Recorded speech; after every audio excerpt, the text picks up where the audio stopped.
Well, good morning. Welcome to my garden. Can you hear the waterfall? It sounds so nice. And I think you might have just heard a chicken. Chickens are over there. You can barely see the run. You see that red stuff? I'll get on track soon, don't worry. Those are scarlet runner beans that my husband planted on the outside of the chicken coop, and they run up the outside. There's also pear trees and apple trees espaliered there. Let's see if this is open. Yes! We try to lock it at night, but we don't always remember. So, today, someone else is retiring. And this retirement is going to require clippers. Who do you think might be retiring? In the garage, getting clippers. Shut the door, keep it cooler in there. Let me show you. So there's a plant in my garden that is so pretty. It blooms beautifully every year. It seeds itself because it must have volunteered from a hybrid, because I didn't plant it. It doesn't, look at this. Butterfly, buddleia, sunflowers. I'm gonna have to work myself through that jungle to get where I'm going. In any case, here we go, through the jungle. All right, I'm on the other side. In any case, so these lovely volunteers that I do love have a problem. They have a big problem, and that's why they're retiring today. Let me show you. These are my hollyhocks. You know what's wrong with them? They are covered in rust. And let me show you something. Oops, just dropped the clippers. That's no good. One of the things I'm gonna learn to do in my retirement after I retire these hollyhocks is edit my videos, because you guys really want me to do that. So here's some research that I did. 3 full pages of research. 3 full pages of research on hollyhock rust. Because I have a product in the garage that is for ornamental plants and shrubs, roses, whatever. And it's a multi-purpose drench. You mix it with water, you pour it on the roots, and it will kill most funguses and get rid of most bugs, because it's a combination of imidacloprid, which mimics nicotine, and bugs don't like nicotine, and I have to look at this word to say it right, tebuconazole. Tebuconazole. And I started to think, should I be using this? Because we have lots of things that feed on the hollyhocks, bees, hummingbirds, I don't even know what else. And I thought, this tebuconazole, do they like that? I mean, it doesn't sound like they'd like that. So I did a whole bunch of reading. And what I came up with is the jury is out. We're just not sure about that particular chemical. We don't think it's harmful, but, you know, why? Why? So there is an organic alternative. It's called Neem Oil. And I use it a lot. I have a lot of plants in my greenhouse. Wait, don't go see my, no, we'll do the greenhouse another day. Today we're retiring hollyhocks. Stay on track, Karen. I have a lot of scale on plants in my greenhouse, and I use my neem oil because when it's in its larval stage, it's super fluffy and white, and you spray some neem oil on it or you hose it off, and it pretty much takes care of it. But neem oil on all these hollyhocks, you gotta treat the underside of every leaf every couple weeks, and if it rains, even more often. And I love my hollyhocks, but they volunteered to live here. I didn't ask them, and I'm not sure I want to do all that work, so retirement it is for them. In case you're interested in what the best treatments for hollyhock rust are, chlorophyllonyl, mancozeb, myclobutanil, the previously mentioned tebuconazole, or triticonazole. I didn't look up the rest of them because I don't have anything here that has those in it, and so I'm not going to use that anyway. Just Google best hollyhock rust treatment and you'll get that list, and you can decide if you want to use those on your hollyhocks. But what I've decided to do is retire them. So what I'm going to do is I'm going to cut them all down with my handy dandy clippers, and I am not going to put this in the compost bin because it's very likely that rust fungus will overwinter in the compost bin, and then when we put compost on something else, like our apple trees, the rust will decide to hit our apple trees because it also likes apple trees. I don't know where this rust came from. Funguses just live in the world, And what I'm going to do instead of hollyhocks, because this seems a little cruel, doesn't it? It feels cruel to me. I'm not lying. I feel like a terrible person. I am going to put other plants that are in my yard that trees have grown, and what were plants in full sun are now in part shade, and they're not thriving like I'd like them to. And if there are any hollyhock babies, because hollyhocks are biennials, so I will have baby plants this year that have green leaves, and they will stay green all winter. It's crazy. In the snow, they'll be green. And then they will bloom next year, so I will save all the babies. I will put them in pots. I will put them out on the street with a sign that they are a haven for rust, but if you don't care about that, go ahead, take the hollyhocks. And what's crazy is the rust doesn't, well, they're not really blooming right now. What you see behind is a plant called Althea. People call it Rose of Sharon, and that's in full bloom. They bloom beautifully, even though the leaves look like crap. They look terrible. Rust looks just like what it sounds like. Looks like little spots of rust on your leaves. It's no bueno.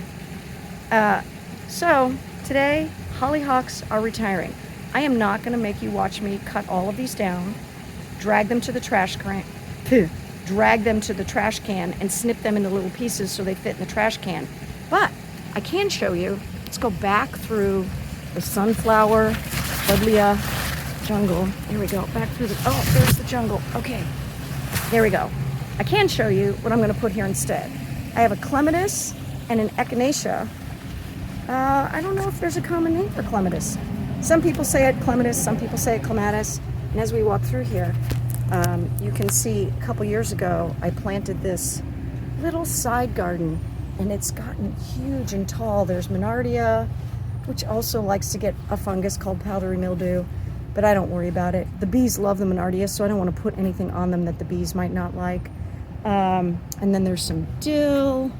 We have raspberry canes. There's red raspberries on my left, champagne raspberries on my right. And then we're gonna go under this amazing arbor. Look at this. Look at all these. Oh my gosh, blackberries. Blackberries from here to eternity. And these blackberries are amazing. There's an alley on the way to what used to be where I went to go to work. When Two Chicks had that kind of mermaid house, that's where the office was for a while. And I'd walk through this alley, and there are these raspberries. Blackberries. And they had no thorns. And so I would haunt that alley on a regular basis. And I finally found the lady who lived there. And I said, can I get a start of your blackberries? And she says, would you just take them all? Because they had completely taken over a yard. They're crazy. But huge, delicious black fruit and 0 thorns. Woohoo! So I'm going to stop spinning around. I'm going to show you my little clematis. See how sad that clematis looks? The first year I put it in, this tree back here wasn't here. This clematis got full sun every morning, and it did just fine. It would really like full sun all day. Here, let's sit down next to it, and we'll have a chat with it. It would really like full sun all day. What clematis like are shady feet and sunny tops. And this nice little black-eyed Susan volunteered here to give it shady feet, and it's doing fine. It doesn't care that it's in the shade. I don't understand it. So what I'm going to do is I'm going to dig this whole situation up here. I will replant the black-eyed Susan right here. I'm going to take the trellis because I don't need it anymore, and I'm going to move the clematis to where the hollyhocks are, along the fence, and it can grow happily there because it will be in full sun all day. The other plant, and you're going to think I'm crazy when I show you this and say it's not doing well, but it's really not. Here, I don't want to step on important things. We are now in the pawpaw forest. Isn't it pretty in here? So here is some echinacea, and it's very floppy, and it's floppy because it doesn't get enough sun, and that makes it grow long, thin stems to try and get to the sun, and so it's floppy. So I'm going to dig that up also and put it where the hollyhocks are retiring from, and that's what I'm going to do today. That's my retirement job for the day. I'm wearing my garden hat even though it's shady because, as you may have noticed, my hair is generally a hot mess, and today I thought I'd be nice and agreeable and not make you look at my hot mess hair. It's a more hot mess than usual. I will give you a tour of the yard another day, so stay tuned because I think I've given you enough information today, and I am going to work myself. Let's see, can you see the front yard? Look how pretty that is. And it's funny. When we bought this house, the only thing in the front yard was that amazing magnolia tree. Look at that. Oh my gosh, it's gorgeous. And we got all these boxwoods for free. Somebody didn't want them, so we dug them up and brought them over. Planted all those, and then we do this thing, it's called a plant relocation program, where we go places and there are extra plants. So we relocate them so that they can thrive in multiple environments. Look at all those raspberries. I planted a rose bush here because a stem broke off of a rose. So I put a little root hormone on it and stuck it in the ground, and it grew. You know what? Maybe I should put that over where the hollyhocks were, huh? Because right here, it likes to grab you.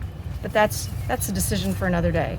So here's my lovely little linear herb garden. My husband decided to plant some squash vines. You can see them kind of growing over there. We have, this is, what's this stuff called? St. John's wort. It's kind of shrubby and I just keep it pruned. And then we have rue, another biennial. It's got lots of babies at the bottom that'll be big next year. We have catmint, we have sage. I mean, oh my gosh, all kinds of things. This is our chicken coop. We'll have a retirement day with the girls in the coop later. Stay tuned for that. But today, once again, trying to reel it back in. Retiring hollyhocks because they are havens for rust. And the things you can use to treat the rust, I'm not sure they're good for the bees and the hummingbirds that we like to encourage in our yard. Don't put your hollyhocks in the compost. Look at that pond. Oh my goodness. Yeah, this is a nice view right here, right? Don't put them in the compost because the rust will overwinter. When I'm done cutting down all of the hollyhocks and retiring it to the trash can, I'm gonna clean up all the soil. I'm gonna take like the top 2 inches off. I'm gonna put that in a bag in the trash too, because the rust fungus spores will live in that soil.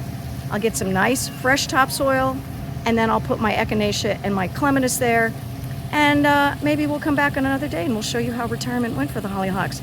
But you don't really want to watch me do all that digging and cutting, right? I don't know how to edit all that to make it acceptable for you. So there you go. Thanks for joining me.